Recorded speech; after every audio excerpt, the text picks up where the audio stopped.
In this video, we're going to learn how to add and delete additional tracks on the timeline, which means creating more video or audio layers when needed and removing them when they're no longer required. Tracks are the horizontal layers in your timeline labeled V1, V2 for video and A1, A2 for audio. Let's start by adding tracks. Go to the timeline panel and right-click in the track header area where you see the track names.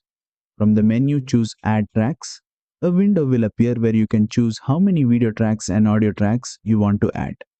After selecting the number, click OK and the new tracks will appear immediately. Now, here's a quicker method. But you can also right-click directly in the track header area and choose Add Video Track or Add Audio Track. This will instantly add a single track without opening the Add Tracks window. Now, let's delete tracks. Again, right-click in the track header area, choose Delete Tracks. In the window that appears, select the tracks you want to remove and click OK. Alternatively, you can right-click and choose Delete Video Track or Delete Audio Track. This allows you to remove a single track quickly. Be careful. If a track contains clips, deleting the track will remove those clips as well.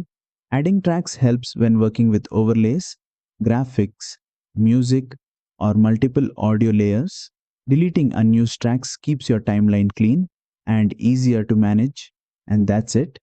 You now know how to add and delete tracks efficiently in Adobe Premiere Pro.